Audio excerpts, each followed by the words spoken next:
Chapter 19, Freedom. The certificate became a magic wand. Overnight, the town accepted the Roslin family without question.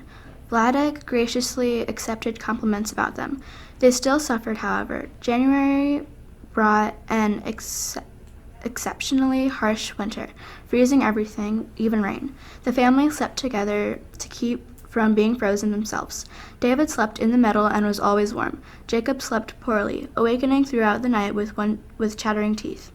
One night he picked up his head and saw Mariska staring into space.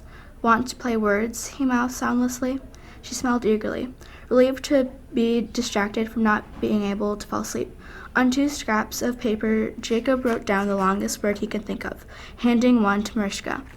They quickly raced against each other to create the most words from the letters of the original word. Jacob had taught Mariska this game 3 years before, when they were both 8. It was only one of the things they enjoyed doing together. The war had thrown them tightly together and had forced them to amuse each other.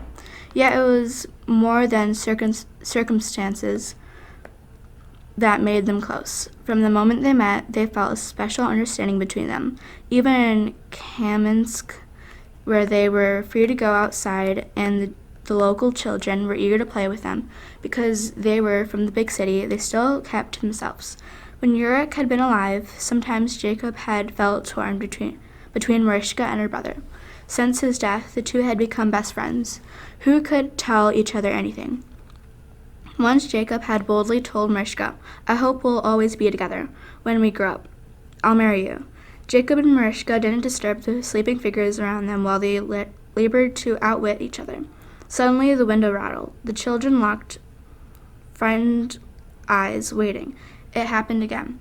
Creeping to the window, they looked out at the snow-covered ground sparkling beneath the moon and spied a dark shape, scooping up pebbles to throw against the window.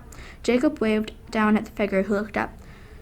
"Sawaki," he exclaimed, and opened the window to a blast of frigid air. "Get your father," the man whispered hoarsely. Mariska shook Alex awake. "Sawaki's outside. He wants to talk to you." Alex rubbed the sleep from his eyes, pulled on his coat, and walked outside. Jacob, wrapped in a blanket, followed him. Sawaki exclaimed, "Roslin, my father is a colonel from the partisans." "So?" Alex yawned, annoyed to be awakened for what seemed to be useless information. "So don't go to sleep tonight. My father says at 2 a.m. the Russians will be here." Alex grew angry. "For this you woke me up. We've already had this conversation, Sawaki. Always the Russians, and they never come." He took Jacob by the hand and walked inside. "Won't they ever come?" Jacob asked. Alex shrugged. "When it happens, then we'll celebrate." Despite Alex's pessimism, no one went back to sleep. In the darkness, Alex frequently squinted at his watch. "Well, it's 5 to 2, he announced. "I don't hear anything." Jacob and Mariska held up crossed fingers. Suddenly, a great explosion erupted over the countryside.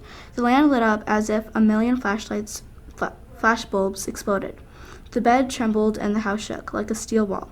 The Soviet army was advancing against the whole of Poland. From the window, the Roslins and the children watched German soldiers running through the village, dropping the weapons and anything else too heavy to carry in their frantic retreat. "Look!" Jacob screamed. "Russian tanks."